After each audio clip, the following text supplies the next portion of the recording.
Hello, folks. Welcome back to another review and thoughts on. Got done watching I don't know how to say, a interesting movie, boring movie. It stars Scout Taylor-Compton and Tyler Mane, so Rob Zombie's Halloween. Laurie Strode and Michael Myers, so it stars those two from there. I should say a co-stars her, because she's in the main part of the movie, but it's mainly like Tyler Mane who is the lead of this, which I thought he did a pretty good job acting. So did she. The other people were alright or okay. The movie is directed by Peter Engert or something. It's written by it's really 4 writers, but there are 3 people are additional writers, and then one person, the main writer, which I don't even know how to pronounce that name, but I'll put it in the description. It's a 2020 film. It's called Penance Lane, which, with a name like, again, I don't even know how to pronounce that. It's Penance Lane. Basically, Tyler Mane plays a ex-con who just got out of jail, and he's looking for work in a small town. He meets Scout's character Jane, I believe.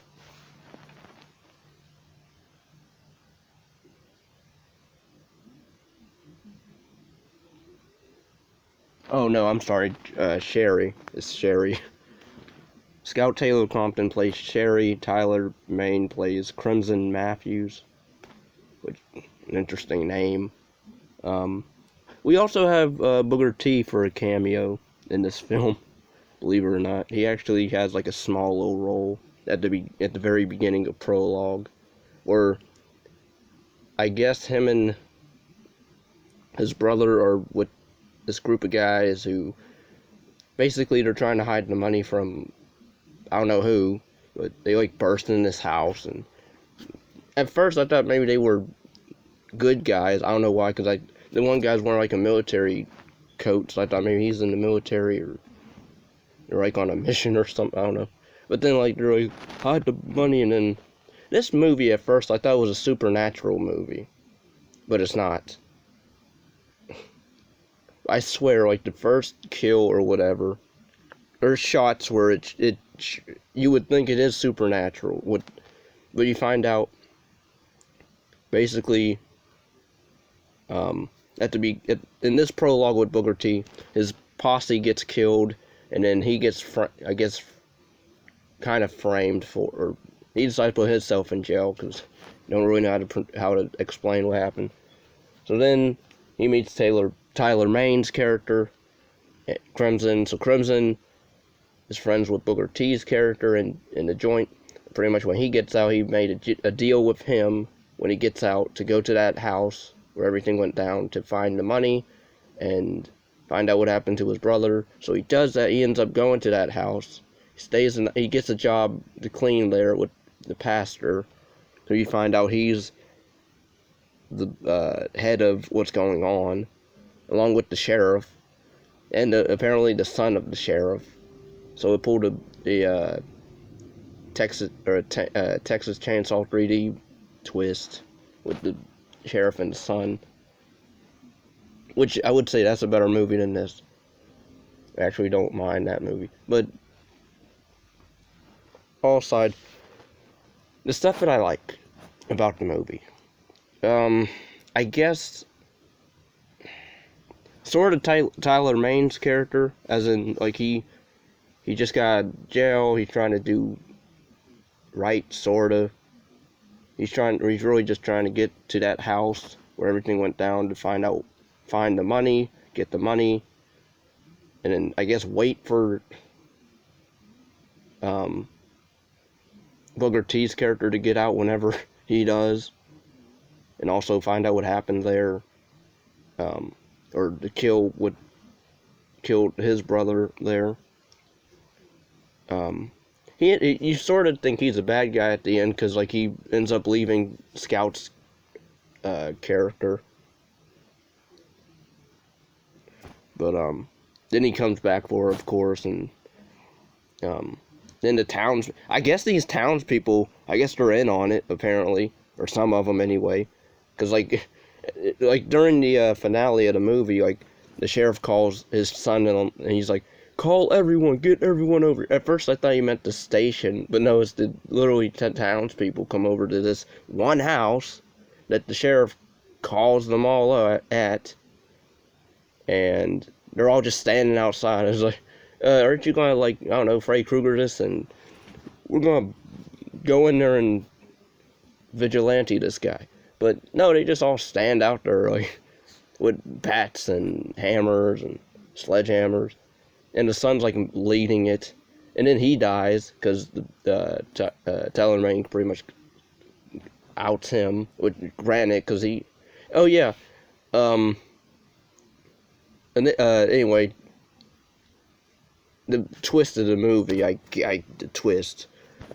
Again, I swear it's a con and a pro at the same time, because it's like, at the beginning you would think it's supernatural because the way the camera is shot at certain spots where people are getting pulled from out of nowhere and thrown up in the ceiling and thrown around, and you don't see like what's doing it until like, oh, it's these zombies type people, mad brained minded people, I guess, because like you find out I guess the pastor and the sheriff are like working with the organization faculty about, they sell parts of other people off to organizations, I guess. So it's sort of like Hostel, I guess, but except Hostel is you pay to kill people. This one you pay for their body parts, I guess. So I guess it's sort of like Midnight Meat Train, I guess. But that's a stupid movie as well. So I don't know. The twist of this movie, they're housing zombies as well, and in this one house. So I don't get it. Like, there's a scene where two Jehovah's Witnesses, Bible salesman guys, they walk in on the house during the day, and like they decide, I'm gonna go back in the back and try to open the door or whatever. Even though nobody's answering, so I guess they're not home. But they continue to do that. The door opens by itself, I guess, and then the one guy, black guy, goes in, and then the door closes behind him, and then the other guy walks in the back doorway, and then he gets pulled by an invisible force. I swear it does not show. I swear maybe, like, I don't like how it. Oh no, it's not supernatural. I mean, granted, I don't really care if it was, but at the same time, and then even the reveal is lame, because there's Taylor-Compton's character, he's sleeping in one scene, and like you see this. I sort of like the look of this one monster. Well, they're not really. I guess they're monsters, but they're not. Creatures. They're like human people, but they're like crazy and messed up in the head, like zombies, I guess, sorta. You find out Booker T's brothers, and he's one of them. So Taylor-Compton has to later on kill him. But the first time we see what's in the house was killing people is Taylor-Compton. He's sleeping in one room, and then the door opens, and you see like this sort of stitched up a little bit, baby doll masked woman, which I like the look of her.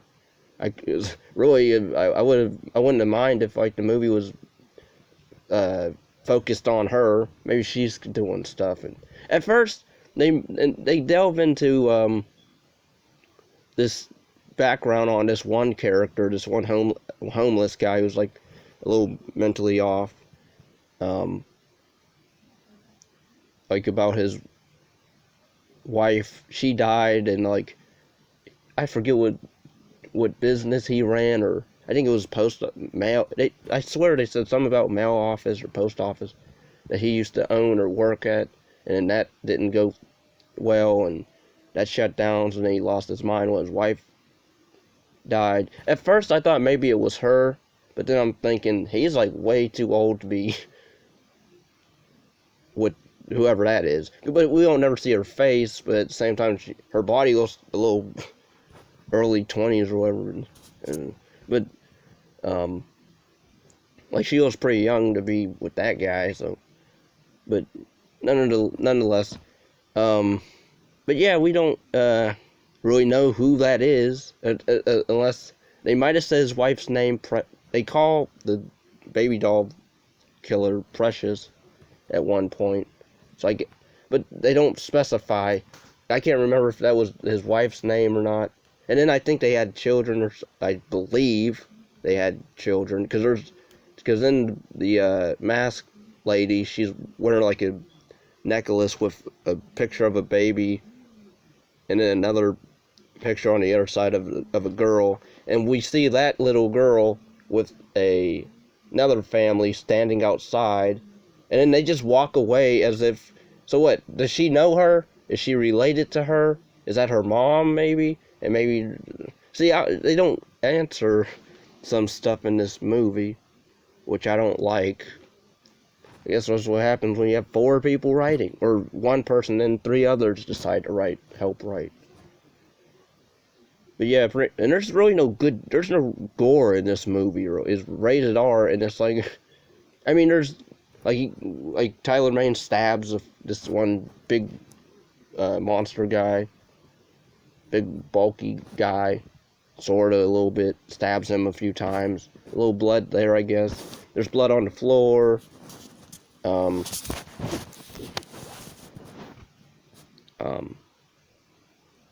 The final kill really is of the sheriff, and I think it's a axe he uses, a good gore effect when he smashes in his head, but it's cut away like really fast. Like we see half of the impact and then it goes away. But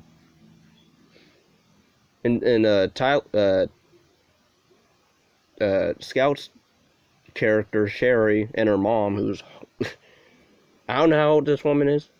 She can't be no more than maybe mid-40s or late 30s. But wow, that's all I'll say. Wow. That is what you call a MILF. No. But yeah, she's like coming on to Tyler Mane, talking about, you want to come over for, I'll fix a steak. And I'm like, how you turn that down? I'm sorry. And he like, because pretty much she's focused on, trying to get the house business going on, trying to find out what happened there and get the money, find the money. But like, they don't know him, and they just because he like helped Scout's character out when her boyfriend was a douchebag to her and hits her, and then he throws him on the ground outside. I thought it was a pretty decent scene. Again, I sort of like their band. I like their chemistry because again they worked on Halloween together, so I like their chemistry. Rob Zombie's Halloween, which I like. The first one anyway. I like their acting together, but everything else was just lame. Again, the reveal of, we're selling body parts off, and I guess the sheriff is controlling these crazy minded people in the basement or whatever. I mean, the ending at least is not downbeat, where at least they survive.